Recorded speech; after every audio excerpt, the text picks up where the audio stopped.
91వ కీర్తన 5వ వచనం. రాత్రి వేళ కలుగు భయమునకైనను పగటి వేళ ఎగురు బాణమునకైనను చీకటిలో సంచరించు తెగులునకైనను మధ్యాహ్నమందు పాడు చేయు రోగమునకైనను నీవు భయపడకుందువు. అపవాది కొన్ని బాణాలు వేస్తా ఉంది. అవి మన జీవితానికి తగిలితే చాలా నష్టం. బాణం తగిలితే గాయమన్నా అవుతుంది ఖచ్చితంగా, లేకపోతే ప్రాణ నష్టం అన్నా జరుగుతుంది. ఈ అపవాది వేస్తున్నటువంటి ఈ బాణాల నుంచి మనం విడుదల పొందాలి. మొట్టమొదటిది మరణము అనే బాణం. ఈ బాణం ఎంత ప్రభావితం చేస్తుంది అనంటే, దేవుని యొక్క ప్రణాళిక ఇంకా అవ్వక ముందే, దేవుడు పిలవక ముందే ఒక మనిషి యొక్క ప్రాణాన్ని తీస్తూ ఉంటారు ఈ మరణము అనే బాణం. ఇంకా ఆయుష్ ఉండగానే సడన్ గా ఏమవుతుంది అనంటే ప్రాణ నష్టం అనేది జరుగుతుంది. సడన్ గా చనిపోతూ ఉంటారు చాలా మంది. ఏమైందో తెలియదండి, ఉదయం అంతా బాగానే ఉన్నాడండి, సడన్ గా చూసేసరికి చనిపోయాడండి. దానికి కారణం ఏంటి అనంటే అపవాది వేసే మరణము అనే బాణం. 2వ రాజుల గ్రంథం 4వ అధ్యాయం 18 నుంచి 22 వచనాలు చదివితే, అక్కడ షూనేము అనే ప్రాంతంలో ఒక గనురాలైనటువంటి స్త్రీ ఉందంట. ఆమెకి పిల్లలు లేరు. ఎలీషా ప్రవక్త ఏం చేశారంటే ఆమెకున్నటువంటి అవసరత ఏంటో అడిగి తెలుసుకున్నప్పుడు, ఆమెకి పిల్లలు లేరు అన్న విషయాన్ని తెలుసుకొని ఏం చేశాడంటే, నేను మరలా వచ్చే సమయానికి నీ గర్భంలో బిడ్డ ఉంటాడు అని చెప్పాడు. అలాగే ఆయన ప్రవక్త చెప్పినట్టుగానే ఆమెకి బిడ్డ పుట్టాడు. అయితే తర్వాత ఏం జరిగింది అనంటే 18వ వచనాన్ని ఒకసారి చదువుదాం. ఆ బిడ్డ ఎదిగిన తరువాత ఒకనాడు కోత వారి యొద్ద ఉన్న తన తండ్రి దగ్గరకు పోయి అక్కడ ఉండగా వాడు నా తల పోయేనే అని తన తండ్రితో చిన్న బిడ్డ 8 సంవత్సరాల వయసు కలిగిన బిడ్డ తండ్రి దగ్గరికి వెళ్ళి ఏమంటున్నాడు అనంటే నా తల పోయేనే అని ఏడుస్తా వెళ్ళాడట. తండ్రి దగ్గర తీసుకున్నాడు కానీ తండ్రికి ఏమి కనిపించలేదు. ఒకవేళ తలకి దెబ్బ తగిలి ఉంటే, గాయం కనబడతా ఉంటే, రక్తం కారుతా ఉంటే ఖచ్చితంగా తండ్రి ఏం చేసేవాడు? గాయాన్ని కట్టేవాడు, దెబ్బ కట్టేవాడు. కానీ తండ్రికి ఏమి కనిపించట్లేదు, గాయం కనబడలే. ఏదో పిల్లవాడు తలపోటు వస్తుందని ఏడుస్తున్నాడని చెప్పి తల్లి దగ్గరికి పంపించాడు. తల్లి ఏం చేసింది? ఆమెకి ఏమీ కనబడలే, గాయం ఏమీ కనిపించట్లేదు. కాబట్టి ఆవిడేం చేసిందంటే ఒళ్ళో పడుకోబెట్టుకొని జో కొడతా కూర్చొని కొంతసేపు. మధ్యాహ్నానికి ఏమైపోయింది అని అంటే బిడ్డ చనిపోయింది. దీనికి కారణం ఏంటి అనంటే అపవాది ఏ బాణాన్ని వేసింది ఆ బిడ్డ మీద అంటే మరణము అనే బాణాన్ని వేసిందట. ఎప్పుడైతే ఆ బాణం తలకి తగిలిందో ఈ బిడ్డ సడన్ గా ఏమైపోయాడు? చనిపోయాడు. ఇదే నేను చెప్తున్నాను, చాలా సార్లు మన జీవితంలో కూడా చాలా మంది జీవితాల్లో, కుటుంబాల్లో సడన్ గా చనిపోతా ఉంటారు. దానికి కారణం ఏంటి అనంటే అపవాది గడి వేసే మరణము అనే బాణం. రెండవదిగా చూస్తే శ్రమ అనే బాణం. బాణం కూడా అపవాదే వేస్తా ఉన్నాడు. చాలా సార్లు శ్రమలు కలుగుతూ ఉంటాయి, బాధ కలుగుతూ ఉంటుంది, రోగం వస్తుంది. డాక్టర్స్ దగ్గరికి వెళ్తే ఏమీ లేదండి అంటాడు, కానీ నీ లోపల ఏదో ఉన్నట్టుగా ఉంటుంది. చాలాసార్లు రిపోర్ట్స్ అన్నీ నార్మల్గా వచ్చినాయండి, కానీ డాక్టర్స్ ఏమీ లేదంటున్నారు, కానీ నా లోపల ఏముంది? రోగం ఉంది, నా లోపల బాధ ఉంది, నాకు నొప్పి వస్తుందండి అంటారు. కానీ డాక్టర్స్ ఏమంటారు? నీకేం లేదమ్మా వెళ్ళిపో అంటారు. చాలా మంది ఫోన్ చేసి చెప్పేది ఏంటంటే మాకు రిపోర్ట్స్ అన్నీ నార్మల్ ఉన్నాయి, కానీ మా లోపల మాత్రం రోగం ఉంది, డాక్టర్కి మాత్రం ఏమి తెలియట్లేదు. దీనికి కారణం ఏంటో మాకు అర్థం కావట్లేదు, ప్రార్థన చెయ్యండి అని చెప్పేవాళ్ళు బోల్డ్ మంది ఉన్నారు. దానికి కారణం ఏంటి అనంటే అపవాది పెడుతున్నటువంటి శ్రమ అనే బాణం, బాధ అనే బాణం, లేకపోతే రోగం అనే బాణం. లూకా సువార్త 8వ అధ్యాయం 43 నుంచి 48 వచనాలు చదివితే అక్కడ 12 సంవత్సరాల నుంచి రక్తస్రావం కలిగినటువంటి ఒక స్త్రీ కనబడతా ఉంది. ఆమె 12 సంవత్సరాలుగా బాధపడతా ఉంది. డాక్టర్స్ దగ్గరికి వెళ్ళింది కానీ ఏ మాత్రం ప్రయోజనం రాలేదు. ఆమెకు స్వస్థత కలగలేదు, బాధ నివారణ అవ్వలేదంట.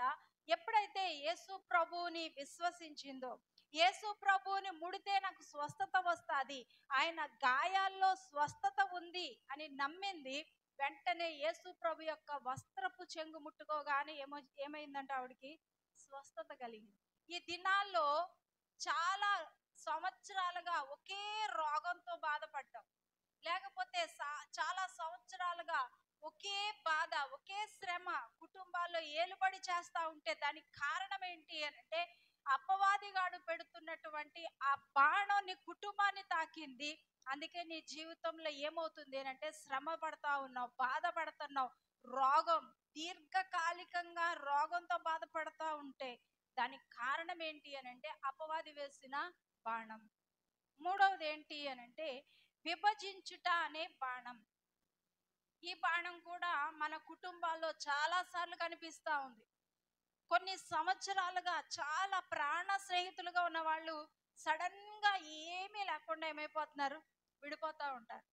భార్యాభర్తల మధ్యలో ఏ గొడవ రాదు, సడన్ గా ఎక్కడ దాకా వెళ్ళిపోతారంటే విడాకుల దాకా వెళ్ళిపోతారు. నాకు చీర కొని తెమ్మన్నాను, చీర తేలేదు, ఇంకోసారి కొనుక్కొస్తాడు కదా, దానికి విడాకులు ఎందుకు? ఎన్ని సంవత్సరాలు కాపురం చేసావు కదమ్మా, ఏమైందమ్మా అంటే ఏమీ ఉండదు, కారణం లేదు కానీ విడాకులు కావాలి. దాకా నచ్చినోడు ఇప్పుడు నచ్చలేదా? మొన్న ఒక బిడ్డ ఫోన్ చేసింది, ఒక సహోదరి ఫోన్ చేసి, మా చెల్లి సడన్ గా విడాకులు అడుగుతుందండి మమ్మీ, దేనికో తెలియదు మమ్మీ అని. ఇంతకీ కారణం ఏంటమ్మా అంటే నాకు నచ్చలేదంట. నేను ఫోన్లో మాట్లాడు, ఎందుకు నచ్చలేదు అన్నా. నాకు నచ్చలేదు మమ్మీ, నాకు అస్సలు వద్దు మమ్మీ, ఆడు ఈడు అంటుంది, విడాకులు కావాలంటది. మరి నువ్వు చేసుకున్నప్పుడు ఎంతో ఇష్టంగా చేసుకున్నావు కదా, అప్పుడు నచ్చినోడు ఇప్పుడు ఎందుకు నచ్చట్లేదు అని అడిగా. నాకు ఇప్పుడు నచ్చట్లేదు అంతే, ఇంకెవరన్నా నచ్చుతున్నారా అంటే మాట్లాడలేదు. చాలా విచిత్రంగా ఉంటున్నారు. చూడండి, ఎంతో ఇష్టపడి ప్రేమించి పెళ్లి చేసుకుంది, కొన్ని సంవత్సరాలు అయింది, పిల్లలు కలిగారు, 2 పిల్లలు ఉన్నారు. ఇప్పుడు ఆ పిల్లల్ని ఏం చేస్తావు అంటే ఆడే పెంచుకుంటాడు. మళ్ళీ దీనికి అడ్డు ఎవరు పెంచుతారంట?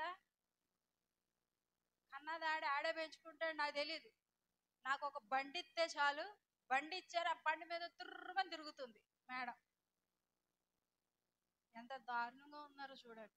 అప్పటిదాకా నువ్వు స్నేహంగా ఉంటున్నావు, అప్పటిదాకా నీకు నచ్చిన భర్త ఇప్పుడు ఎందుకు నచ్చట్లేదు అనంటే అపవాదిగాడు విభజించుట అనే బాణాన్ని నీ కుటుంబం మీద వేశాడు, నీ భర్త మీద వేశాడు, నీ భార్య మీద వేస్తున్నాడు, నీ స్నేహితుల మధ్యలో వేస్తున్నాడు, నీ కుటుంబీకుల మధ్యలో వేస్తున్నాడు, అన్నదమ్ముల మధ్యలో వేస్తున్నాడు.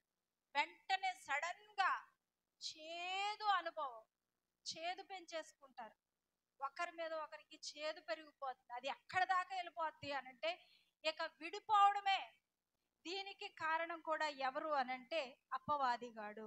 చూడండి, అపోస్తుల కార్యాలు 15వ అధ్యాయం 36 నుంచి 41 వచనాలు చదివితే అక్కడ బైబిల్ గ్రంథంలో అపోస్తులుడైనటువంటి పౌలు బర్నబా గురించి వ్రాయబడింది. పౌలు బర్నబా ఒకప్పుడు ఎలా ఉన్నారు అంటే మంచి స్నేహితులుగా ఉన్నారు. ఎప్పుడైతే ఒకరిలోకి అపవాదిగాడు విభజించుట అనే బాణాన్ని వేశాడో ఇప్పుడు సడన్ గా పౌలు బర్నబాలు ఏమైపోయారంటే విడిపోయారు. చూడండి, యేసు ప్రభు శిష్యులు, యేసు ప్రభుతో ఉన్న శిష్యులు, అపోస్తులుగా పిలువబడుతున్న వారిలో కూడా ఈ బాణం పనిచేస్తుంది. కాబట్టి మనం చాలా జాగ్రత్త పడాలి. తర్వాత 4వది యోహాను సువార్త 13వ అధ్యాయం 2వ వచనం. ప్రవర్తనలో మార్పు. ఈ బాణం తగిలితే ఏమవుతుంది అనంటే కారణం లేకుండా వింత వింత చేష్టలు చేస్తారు. ఇక్కడ ఇస్కరియోతు యూదా వచ్చాడు, యేసు ప్రభు శిష్యుల్లో ఒకడుగా ఉన్నాడు. యేసు ప్రభు అంటే చాలా ఇష్టమైనటువంటి వ్యక్తి. యేసు ప్రభు వెంట తిరుగుతా ఉన్నాడు. యేసు ప్రభు అతనికి ఎలాంటి బాధ్యత అప్పగించాడు అనంటే డబ్బు సంచి అప్పగించాడు. నమ్మకమైన వాళ్ళకి అప్పగిస్తారు కదా. డబ్బు సంచి ఎవరికి ఇస్తారు చెప్పండి? ఆర్థిక పరమైనటువంటి వ్యవహారాలు చూసుకునే పని ఎవరికి అప్పగిస్తారు? డబ్బు సంచి ఎవరికి ఇస్తారు? నమ్మకమైన వాళ్ళకి ఇస్తారు. ఇప్పుడు ఒక మంచి అధికారాన్ని ఇచ్చాడు యేసు ప్రభు. దేన్ని చూసి ఇచ్చాడు? ఆ వ్యక్తిలో నమ్మకత్వాన్ని చూసి ఇస్తారు. మరి ఇంతకీ ఇంత నమ్మకంగా ఉన్న వ్యక్తి ఏం చేస్తున్నాడు అని అంటే వింత చేష్టలు చేస్తా ఉన్నాడు. అందరూ యేసు ప్రభుతో పాటు భోజనానికి కూర్చుంటే యేసు ప్రభు ఒక ముక్క విరిచి ఇచ్చినప్పుడు గబగబా లేచి బయటికి వెళ్ళిపోయాడట. ఏం దూరింది ఇప్పుడు? అపవాదిగాడు దూరేశాడు. దూరిన తర్వాత వింత చేష్టలు, వికృతమైన చేష్టలు చేస్తా ఉంటారు. ఇక్కడ ఇస్కరియోతు యూదా మాత్రమే కాదు, మన కుటుంబాల్లో చాలా మందిలో ఇది కనబడతా ఉంటారు. ఏమవుతుందో అర్థం కాదు. మంచి ఫంక్షన్ జరుగుతూ ఉంటది, అందరూ సంతోషంగా ఉంటే ఏళ్ళ మొఖాలు మాత్రం అల్లం తిన్న కోతిలాగా పెట్టుకొని కూర్చుంటారు. అప్పుడు దాకా బాగానే ఉంటారు. నా చీర బాగుందా, నా నగలు బాగున్నాయా, అది బాగుందా, నా జుట్టు బాగుందా, నా విగ్గు బాగుందా అంటారు. సడన్ గా దూరేస్తే వెంటనే మొహం ఇలా వెళ్ళిపోతుంది. ఇప్పుడు దాకా బాగానే ఉంది కదా, ఏమైంది దీనికి అనుకోవాలి. ఏమైంది? అపవాది దూరింది. చూడండి, మన ఫ్యామిలీస్ లో కూడా చాలా మంది ఉంటారు. ఎవరైనా బంధువులు వచ్చారనుకోండి, వచ్చినంతసేపు బాగుంటారు, ఏమవుతుందో తెలియదు. సడన్ గా మొహం మార్చేసి బయటికి వెళ్ళిపోతారు. ఏమైంది? దెయ్యం దూరింది, ఇంకేమీ లేదు. మనం వెంటనే గ్రహించాలి, అబ్బబ్బా దెయ్యం భలే దూరేసింది వీళ్ళలోకి, ఈమెలోకి అని వెంటనే మనం బంధించి ప్రేయర్ చేయాలి. చాలా ఫ్యామిలీస్ లో దాన్ని మనం చాలా సార్లు చూస్తా ఉన్నాం. ఎక్కువ ఆడోళ్ళలోనే కనబడుతుంది నాకు. మరి ఆ బాణం ఆడోళ్ళ మీదే వేస్తాదా అపవాది, మగోళ్ళ మీద కూడా వేస్తాదా అన్నది నాకు డౌట్. అపవాదినే అడగాలి. ఫంక్షన్ లో మంచిగా అందంగా తయారయ్యి నీట్గా అటు ఇటు తిరుగుతారు, ఒకేసారి మూల కూర్చుండిపోతారు, ఏముండదు. అదే మగవాళ్ళు చూడండి, ఆడు ఎండలో తిరిగిన, చెమట్లు కార్చుకున్న, డ్రెస్ అంతా నలిగిపోయిన, చెమట్లు పట్టేసిన ఆడు అలాగే తిరుగుతూ ఉంటాడు, బాగానే ఉంటాడు ఎక్కడికి వెళ్ళి. కానీ ఏళ్లలోనే తేడా ఉంటుంది. చూడండి, అపవాది ఎంత ఈజీగా దూరిపోతా ఉంటాడు. ఇది వింత చేష్టలు చేస్తా ఉంటారు, వింతగా ప్రవర్తిస్తారు. ఈ వింత చేష్టలు కూడా ఎవరి వల్ల వస్తాయి అని అంటే అపవాది ద్వారా కలుగుతాది. తర్వాత 5వది మృంగి వేసే బాణం. తినడం వేరు, మింగి వేయడం వేరు. తినడం అంటే ఏంటి? ఎలా తింటారు? తినడం అంటే నములుతాం కదా, స్లోగా నమిలి తింటాం. అదే మింగేయడం అంటే టాబ్లెట్ ఏం చేస్తాం, నములుతారా? నవలరు ఎవరు, ఉడుక్కొని నోట్లో వేసుకొని నీళ్ళు వేసుకుంటారు. మింగడం అంటే అమాంతంగా మింగేయడం. ఇక్కడ అపవాదిగాడు వేసే బాణం తినడం గురించి కాదు, మింగి వేసే బాణం. దేన్ని మింగి వేస్తాదంట?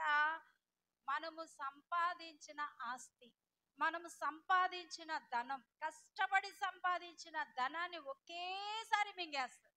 చాలా మంది కుటుంబాలు చూడండి, వ్యాపారంలో నష్టం, ఆస్తిలో నష్టం. కొన్ని కుటుంబాల గురించి ఆలోచన చేస్తే వాళ్ళు ఏమంటారంటే వీళ్ళు చాలా బాగా బతికినోళ్ళండి, చాలా కాలం చాలా ఉన్నతంగా బతికారు, చాలా ధనవంతులండి మా ఊర్లో. మరి ఎందుకు ఇలా అయిపోయారంటే సడన్ గా ఎందుకు అయ్యింది? ఏదో నష్టం వచ్చిందండి, ఆస్తిలో నష్టం వచ్చిందండి, వాళ్ళకు ఉన్నదంతా పోయిందండి. ఇప్పుడు ఏమైపోయారంటే పేదవాళ్ళుగా అయిపోయారండి. ఇంతకు ముందు మాత్రం చాలా బాగా బతికారు. సడన్ గా ఏమైందంట, ఆస్తి మొత్తాన్ని ఏం చేసింది అపవాది? మింగి వేసే బాణాన్ని వేసింది. ఆస్తి అంతా పోయింది, సంపాదించిన ధనమంతా పోయింది. దీనికి మంచి ఉదాహరణ ఎవరు అనంటే యోబు. యోబు గ్రంథం 1వ అధ్యాయం 13 నుంచి 19 వచనాలు చదివితే అక్కడ యోబు సంపాదించిన ఆస్తి ఎంతో అక్కడ రాయబడ్డది. మొదటి వచనంలో యోబు గురించి రాయబడ్డది. యోబు అంత ధనవంతుడు ఇంకెవ్వరు లేరంట. అంత ఆస్తిపరుడు ఒక్క రోజులో ఏమైపోయింది, ఆస్తి అంతా కోల్పోయాడు. ఇక యోబుకి ఏం జరిగింది అని అంటే, మృంగి వేసే బాణం యోబు యొక్క కుటుంబం మీదకి వేశాడు. అందుకనే ఏమైపోయాడు యోబు, ఒక్క రోజులోనే మొత్తం అంతా కోల్పోయాడు. ఈ 5 బాణాలు మన జీవితంలో చాలా సార్లు ఈ విధంగా కనబడకపోవచ్చు, వేరే కోణాల్లో కూడా మన కుటుంబాల్లో కనిపిస్తా ఉంది. వీటిని మనం జాగ్రత్తగా గ్రహించి మహోన్నతుడైనటువంటి దేవుణ్ణి మనకి నివాస స్థలంగా చేసుకుంటామో అప్పుడు ఆ బాణాల నుంచి మనకి విడుదల కలుగుతుంది. అసలు ఈ బాణాల దాడికి గురవడానికి కారణం ఏంటి, కొంతమందికి ఎందుకు తగులుతున్నాయి, ఈ విషయాలు ఈరోజు చెప్పాలని ఆశపడుతున్నాను. మొదటిది ఏంటి అని అంటే, రక్షణ కవచం లేని జీవితం ఎవరికైతే ఉంటుందో వారికి ఈ బాణాలు తగులుతాయి. కొంతమంది నేను రక్షింపబడ్డాను అనే భ్రమలో బ్రతుకుతా ఉంటారు, కానీ వారిలో ఏముండదు అని అంటే రక్షణ అనే కవచం లేకుండా జీవిస్తూ ఉంటారు. పాపం చేస్తున్నప్పుడు, దేవునికి విరుద్ధంగా జీవించినప్పుడు మనకి ఇవ్వబడిన ఆ రక్షణ కవచం ఏమైపోద్దంటే తొలగిపోతుంది. ఇంకా తర్వాత దేని మీద ఆధారపడతాం, భ్రమలో బ్రతుకుతా ఉంటాం. నేను రక్షింపబడ్డాను అనే భ్రమ, దానివల్ల ఖచ్చితంగా అపవాది వేసే బాణం తగులుతుంది. క్రైస్తవుల్లో కూడా ఈ అపవాది వేసే బాణాలు తగలడానికి కారణం ఏంటో చెప్తున్నా. నీకు సరైన రక్షణ లేకపోతే, రక్షణలో నువ్వు ఎదుగుదల లేకుండా ఉంటే, రక్షణ కవచం చిల్లు పడితే కనుక ఏమవుతుంది, తగులుతుంది, బాణం తగులుతుంది. రెండవది ఏంటి అని అంటే నులివెచ్చని జీవితం, ప్రార్థన లేని జీవితం. వెచ్చగానైనా ఉండాలి, చల్లగానైనా ఉండాలి. కానీ కొంతమంది ఎలా ఉంటున్నారు, నులివెచ్చగా ఉంటున్నారు. అలాంటి వారిని దేవుడు ఏం చేస్తాడంట, ఉమ్మి వేస్తాడంట. వెచ్చగా లేదనుకోండి, ప్రార్థన జీవితం లేకపోతే, దేవుడితో నీకు సహవాసం లేకపోతే ఖచ్చితంగా అపవాది వేసే బాణాలు నీకు తగులుతాయి. నువ్వు క్రైస్తవుడు కావచ్చు, రక్షణ పొందిన వ్యక్తివి కావచ్చు, నువ్వు ప్రతి ఆదివారం మందిరానికి రావచ్చు, కానీ ఖచ్చితంగా ఏం తగులుతాయి, అపవాది వేసే ఈ 5 బాణాలు మనకి తగులుతాయి. దేవుడితో మనకి ఏముండాలి అంటే సహవాసం ఉండాలి. సహవాసం లేకపోతే ఖచ్చితంగా అపవాది బాణాలు మనకి తగులుతాయి. నేను మొన్నే చెప్పా, ఒకవేళ అపవాది నీ మీద గురి పెట్టకపోవచ్చు, కానీ వేరే వాళ్ళకి గురి పెడితే ఆ గురి తగిలి తప్పి నీకు తగలొచ్చు అని చెప్పా. దానికి ఉదాహరణగా ఏం చెప్పాను, మామిడి చెట్టు ఉంది, దాని ప్రక్కనే జాంకాయ చెట్టు ఉంది. ఇప్పుడు నేను మామిడి చెట్టుకి గురిపెట్టి కొడతా ఉంటే దానికి తగలకుండా పక్కనున్న జాంకాయ చెట్టుకి తగిలింది అనుకోండి, ఆ జాంకాయ కింద పడింది. ఇప్పుడు ఎవరి కోసం కొట్టాము, అది మామిడికాయ కోసం కొట్టావు, కానీ దేనికి తగిలింది అంటే నీ సహవాసం ఎవరితో ఉందో నువ్వు జాగ్రత్త పడు. నువ్వు సహవాసం చేసే వ్యక్తి దేవునిలో ఉన్న వ్యక్తి అయితే బాగుంటుంది, దేవుడితో నువ్వు సహవాసం చేస్తే బాగుంటుంది. నువ్వు వాళ్ళ ప్రక్కన కూర్చొని ఉన్నప్పుడు వేరే వాళ్ళకి తగలాల్సింది వచ్చి నీకు తగులుతుంది. ఖచ్చితంగా ఇది దేని చూపిస్తుంది అని అంటే, దేవుడితో సహవాసం లేకుండా ఎవరైతే ఉంటారో వారికి ఖచ్చితంగా అపవాది వేసే బాణాలు తగులుతాయి. తర్వాత నీకు విరోధంగా రూపింపబడిన ఏ ఆయుధం వర్తిల్లదు అని ఉంది కదా వాగ్దానం. ఇప్పుడు మీకు ఎందుకు తగలాలి, నిజమే కదా, మనకి విరోధంగా రూపింపబడిన ఏ ఆయుధం వర్ధిల్లదు అని దేవుడు వాగ్దానం చేశాడు. మరి మనకి ఎందుకు తగులుతున్నాయి చెప్పాలి. తెలుసా వాగ్దానం, నువ్వు దేవుడితో సహవాసం చేసినావు అప్పుడు తగలదు, సహవాసం లేకపోతే ఖచ్చితంగా తగులుతుంది. ఏ విరోధమైన బాణమన్నా తిన్నగా వచ్చి నీకే తగులుతుంది. కాబట్టి చాలా జాగ్రత్త పడాలి. మూడవది ఏంటి అని అంటే, అపవాది యొక్క తంత్రాలను మనం నిర్లక్ష్యం చేసినప్పుడు ఖచ్చితంగా ఈ బాణాలు తగులుతాయి. యేసుప్రభు అంటున్నాడు అపవాది గురించి, వాడికి ఇవ్వబడినటువంటి పేరేంటి అంటే ఈ లోకాధికారి. లోకాధికారి అంట. ఈ లోకంలో ఉన్నవాడు అపవాది. వాడు చాలా గర్జించు సింహం వలె తిరుగుతున్నాడు అంటున్నాడు. వాడిని బలవంతుడు అంటున్నాడు ఒక చోట. కానీ మనం ఏం చేస్తాం?